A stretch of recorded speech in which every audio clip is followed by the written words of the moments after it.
Kak Alia, Aku selalu mengira pernikahan itu seperti rumah. Selama atapnya tidak bocor, orang-orang akan menganggap semuanya aman.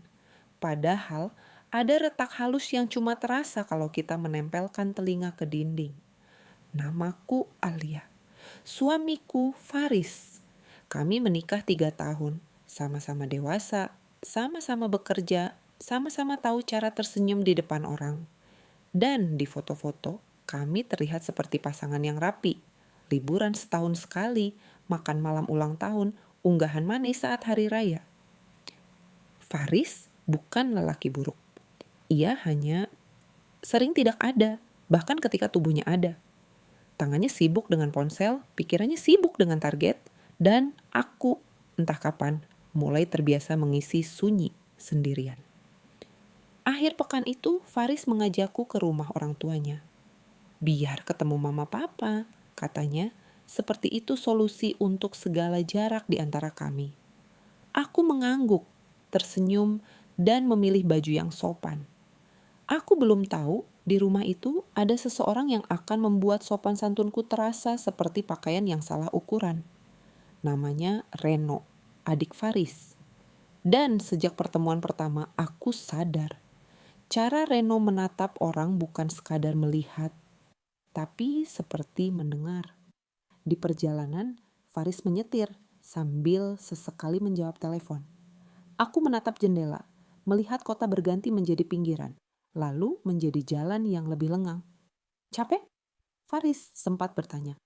Sedikit, jawabku. Aku menunggu pertanyaan berikutnya. Capek, kenapa? Tapi pertanyaan itu tidak datang. Hanya bunyi notifikasi dan Faris kembali tenggelam. Saat kami tiba, rumah mertua selalu punya aroma yang sama. Bersih, hangat, dan ramai. Mama Faris memelukku lama. Papa Faris menepuk bahu Faris dengan bangga. Dan aku memainkan peran menantu yang menyenangkan. Lalu Reno muncul dari arah dapur, membawa gelas dan tisu seperti seseorang yang terbiasa menjadi penolong. Kak Alia, ini teh hangat, katanya. Suaranya rendah, tenang. Wajahnya tidak dibuat-buat, senyumnya tidak dipaksakan. Aku sempat canggung.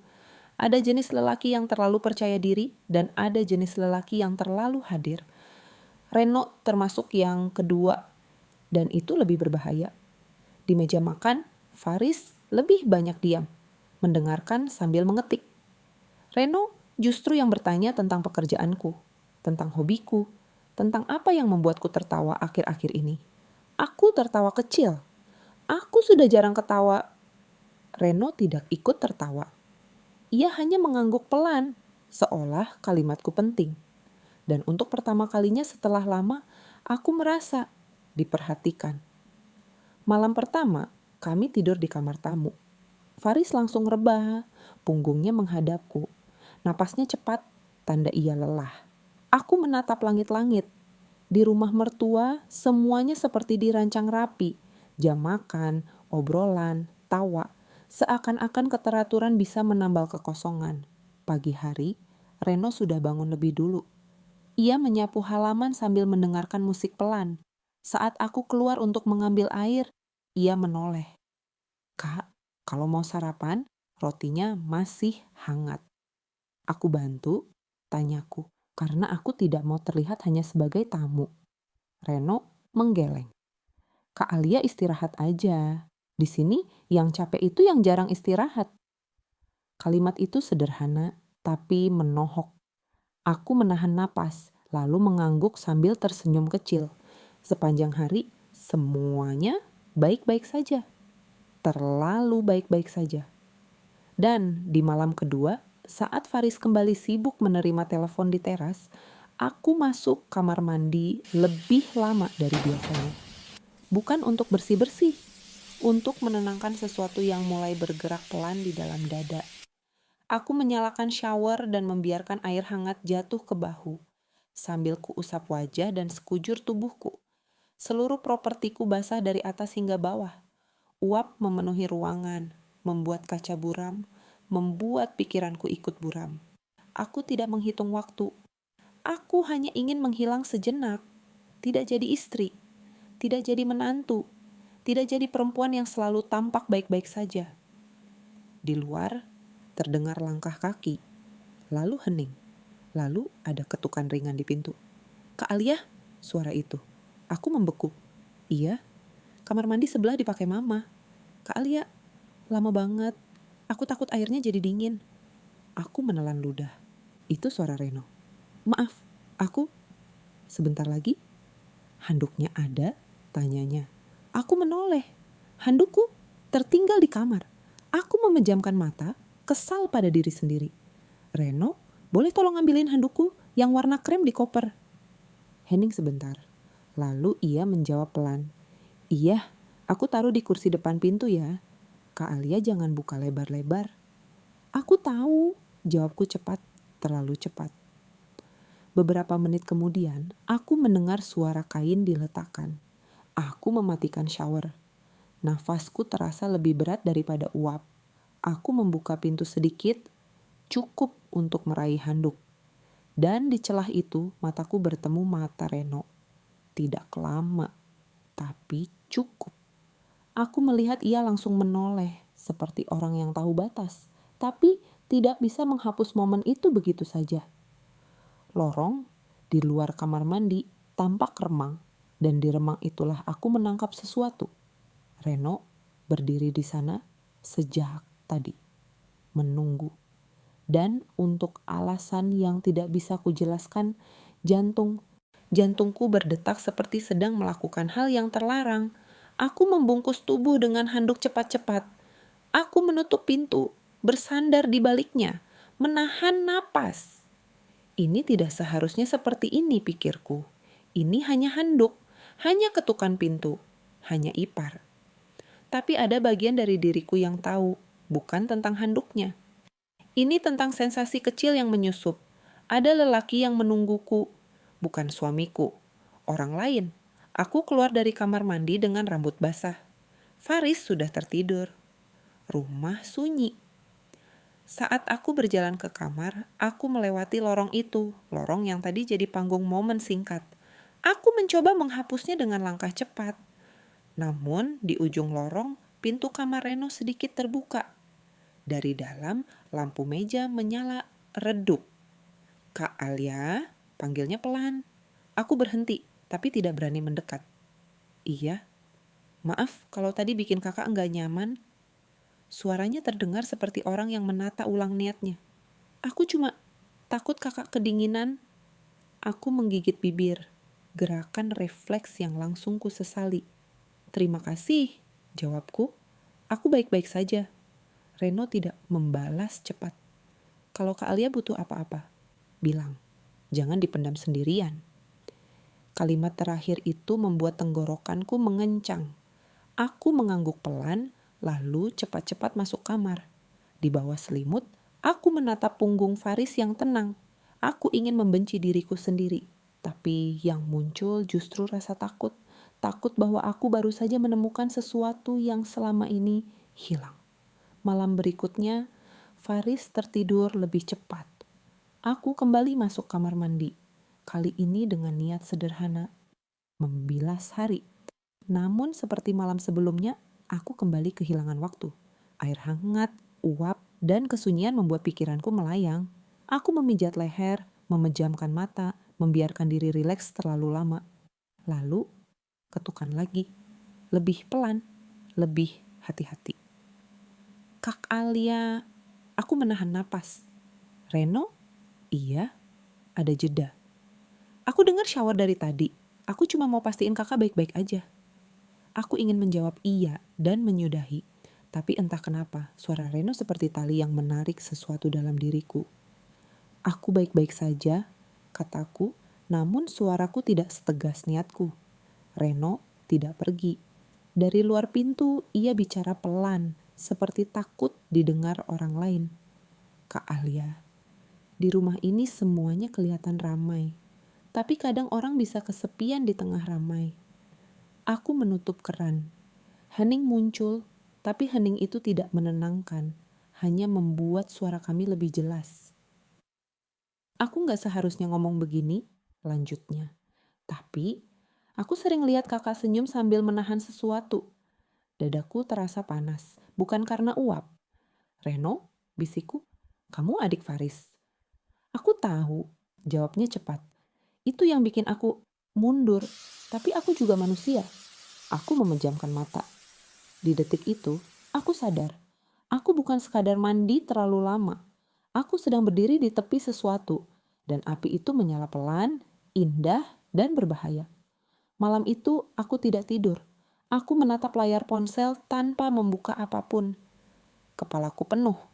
Ketukan, lorong, uap, suara Reno, dan punggung Faris yang selalu membelakangi. Pagi harinya, aku membuat keputusan.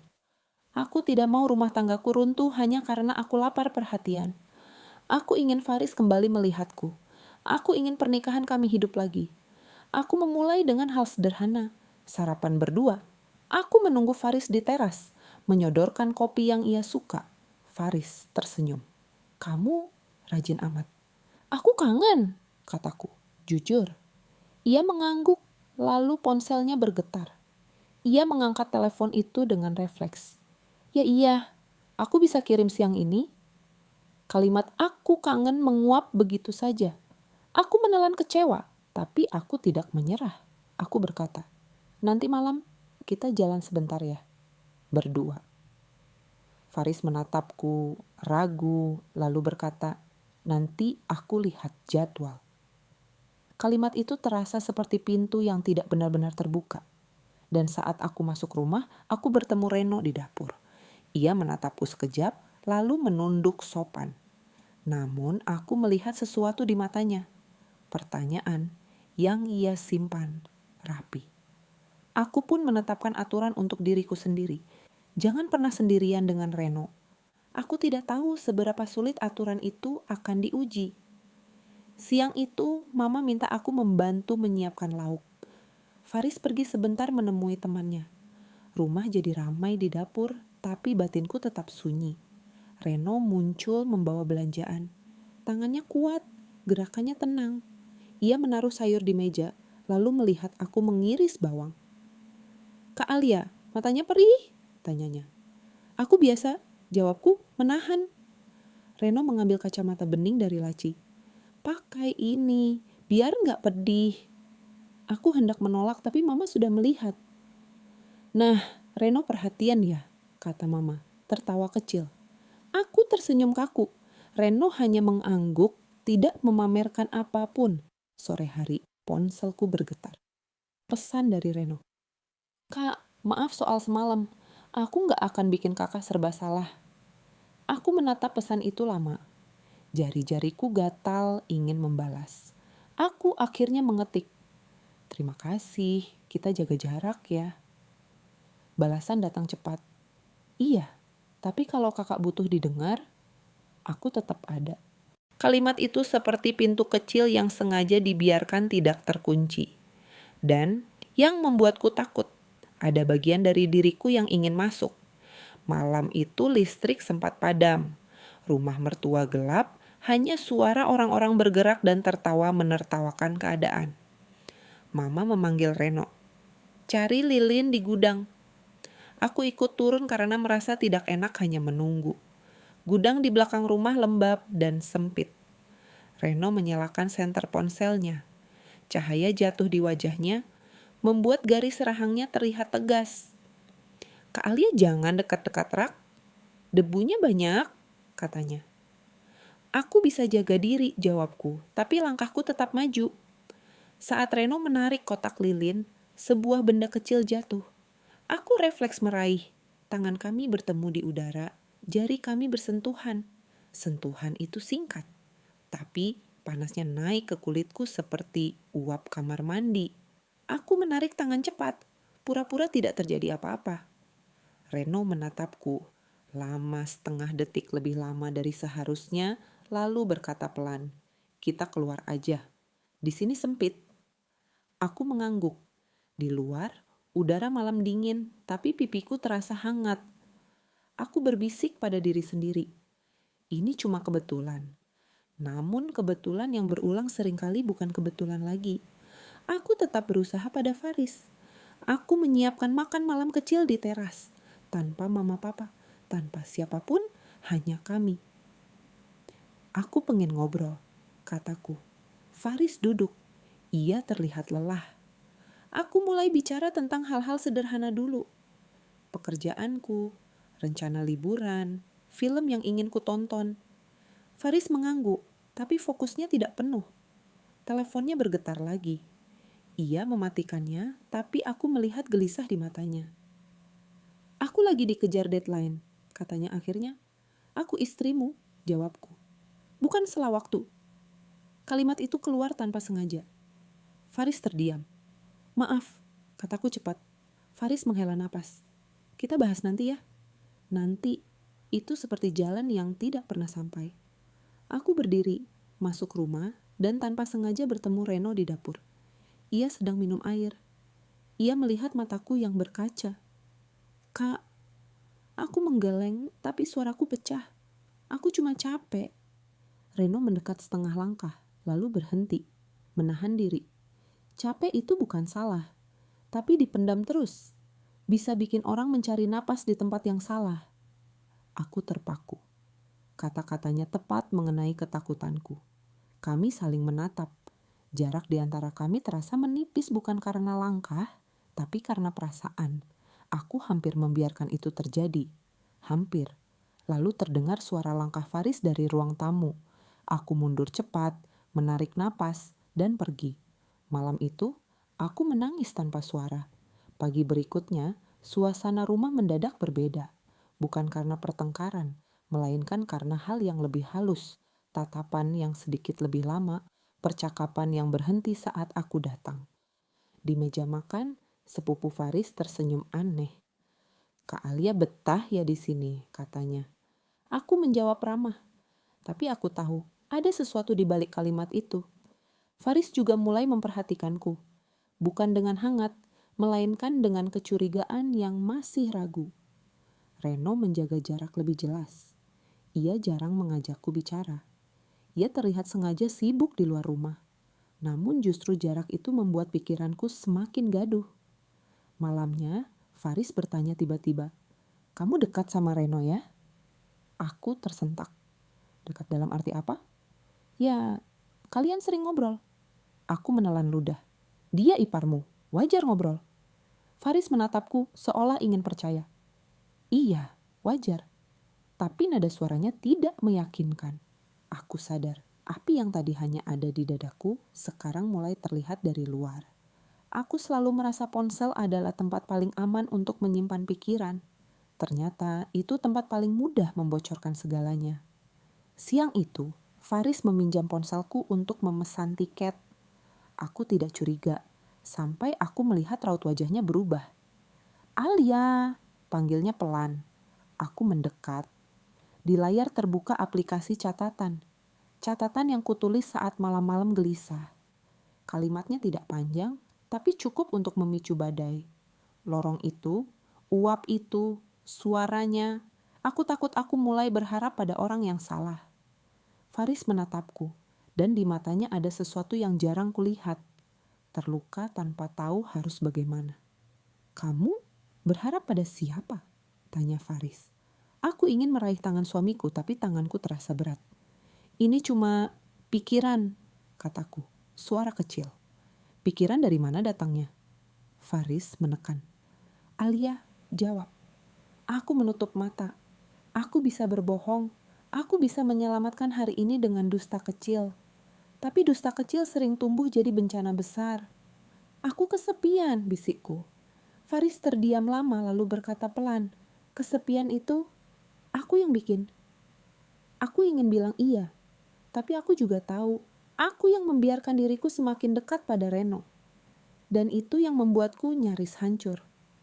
Malam itu, Faris tidak tidur di kamar. Ia duduk di ruang tamu, memandang kosong. Mama sempat bertanya kenapa, tapi Faris menjawab, capek. Aku tidak mampu menatap mata mama. Reno juga menghindar. Namun sebelum ia masuk kamar, ia berdiri di ujung lorong yang jadi awal semuanya. Aku minta maaf, ucapnya pelan, hanya untukku. Aku menggeleng. Ini bukan salahmu saja. Reno menunduk. Aku seharusnya tidak membiarkan percakapan itu jadi sedekat itu. Aku menahan napas. Tolong, jangan bicara seperti itu di sini. Reno mengangguk dan pergi. Aku berdiri sendirian di lorong, merasakan rumah yang tadi hangat berubah jadi ruang sidang tanpa suara. Keesokan harinya, Faris berkata singkat, "Kita pulang." Mama terkejut. "Loh, baru juga?" Faris memotong dengan halus. "Ada kerjaan." Aku tahu itu bukan soal kerjaan. Itu soal rasa malu yang sudah terlalu penuh untuk ditahan. Di mobil, Faris diam sepanjang jalan. Dan diamnya terasa seperti hukuman yang paling menyakitkan karena aku tidak bisa melawannya. Di apartemen, Faris menaruh koper tanpa bicara. Ia berdiri lama di dekat jendela, menatap lampu kota. Aku akhirnya membuka suara. Aku minta maaf. Faris tertawa kecil, bukan tawa bahagia. Maaf untuk apa? Untuk catatan itu? Untuk berharap? Atau untuk siapa tepatnya?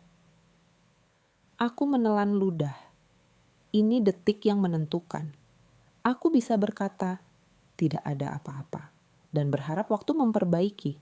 Atau aku bisa berkata jujur dan menerima konsekuensinya. Aku tidak melakukan hal yang jauh, kataku. Jantungku berdebar. Tapi aku terlalu dekat, terlalu nyaman didengar olehnya. Dan aku hampir kehilangan batas. Faris memejamkan mata. Hampir. Aku mengangguk. Hampir. Hampir itu tetap pengkhianatan, katanya pelan. Aku menangis. Aku tahu. Faris menatapku, lalu berkata kalimat yang membuat lututku lemas. Kalau kamu masih mau rumah tangga ini, kamu harus pilih. Berhenti total, jujur total, dan siap kehilangan kenyamanan. Itulah pilihan terakhir paling sulit. Kejujuran yang akan melukai demi kesempatan menyembuhkan. Aku mengangguk dengan napas gemetar. Aku pilih kita. Aku meminta Faris duduk. Aku bicara pelan, seterang yang aku bisa. Aku tidak menambah-nambah, tidak mengurangi. Aku ceritakan tentang ketukan di pintu kamar mandi, tentang percakapan di balik pintu, tentang pesan singkat yang terasa terlalu hangat, tentang rasa sepi yang membuatku lemah. Aku tidak membenarkan diriku. Aku menyebutnya apa adanya. Aku nyaris terseret. Faris mendengar tanpa memotong. Namun wajahnya seperti orang yang menelan sesuatu yang pahit. Saat aku selesai, ia hanya bertanya satu hal. Kamu masih cinta aku? Aku menangis lebih keras. Iya, tapi aku juga takut. Aku kehilangan diriku sendiri selama ini. Faris menghela napas panjang. Aku juga salah. Aku pikir memberi nafkah cukup. Aku lupa. Istri juga butuh ditemani. Aku mengangguk. Aku akan putus semua akses ke Reno. Aku mau kita konseling. Aku mau mulai lagi. Faris menatapku lama. Mulai lagi itu pelan dan gak romantis seperti di film. Aku menyeka air mata. Aku siap. Malam itu Faris tidur di kamar. Tidak memelukku. Tapi ia tidak pergi. Dan itu untukku adalah langkah kecil menuju pulang. Keesokan harinya aku melakukan hal yang paling berat. Mengirim pesan ke Reno dengan Faris tahu. Reno, aku harus berhenti. Aku ingin menyelamatkan pernikahanku. Mulai sekarang kita jaga jarak sepenuhnya. Tolong hormati ini. Beberapa menit kemudian, balasan datang. Aku paham. Maaf sudah membuat kakak berada di posisi yang tidak seharusnya. Aku akan menjauh. Kalimatnya rapi, sopan. Tapi entah kenapa aku merasa seperti memutus benang yang sempat membuatku bernapas. Aku tidak boleh meratapi itu. Aku dan Faris mulai konseling. Pertemuan pertama terasa canggung. Kami belajar mengucapkan hal-hal yang selama ini kami simpan. Kecewa, takut, lelah. Aku juga membuat keputusan lain. Aku tidak akan kembali ke rumah mertua dulu sampai luka ini lebih tenang. Faris setuju, meski aku tahu itu membuatnya tidak nyaman. Kita fokus dulu, katanya. Aku mengangguk. Untuk pertama kalinya, kami punya tujuan yang sama lagi. Minggu-minggu berikutnya, Faris mulai berubah. Atau mungkin ia mulai pulang. Ia makan malam tanpa ponsel. Ia menatapku saat aku bicara. Ia bertanya hal-hal kecil yang dulu hilang. Hari ini kamu gimana? Aku pun belajar tidak menuntut dengan marah. Aku belajar meminta dengan jujur. Suatu malam, Faris mengajakku jalan. Bukan ke tempat mewah, hanya kedai yang lampunya hangat. Di sana, Faris menggenggam tanganku. Aku takut kehilangan kamu, katanya pelan. Aku menelan napas, lalu menjawab, aku juga. Makanya aku memilih kita. Ada hening yang terasa hangat. Dan saat kami pulang, di kamar yang sama, Faris memelukku untuk pertama kalinya setelah badai itu. Pelukannya tidak tergesa, seolah ia sedang memastikan aku benar-benar di sini. Aku menutup mata, merasakan napasnya di leherku. Dan untuk pertama kalinya setelah lama, aku merasa aman di tempat yang seharusnya. Malam itu, kami tidak perlu banyak kata. Cukup saling kembali. 3 bulan kemudian, Mama menelepon. Ada acara keluarga kecil. Faris menatapku, menunggu reaksiku. Aku menarik napas. Kita datang, tapi kalau aku tidak nyaman, kita pulang. Faris mengangguk. Di rumah mertua semuanya seperti biasa. Tawa, makanan, pertanyaan tentang kerja. Namun, lorong itu masih ada. Dan kamar mandi itu masih di tempat yang sama. Reno datang lebih terlambat. Ia menyalami Faris dulu, lalu menatapku sebentar. Kak Alia, sapanya sopan. Aku membalas dengan sopan. Tidak ada detik yang menggantung. Tidak ada tatapan yang terlalu lama. Tidak ada ketukan pintu. Aku merasa lega dan juga sedih. Tapi sedih yang sudah dewasa. Sedih yang tidak ingin diulang. Saat aku melewati lorong, aku tidak lagi merasa api. Aku hanya ingat pelajaran. Dan itu membuat langkahku lebih ringan. Di perjalanan pulang, Faris bertanya, "Kamu gimana tadi?" "Aku baik," jawabku jujur.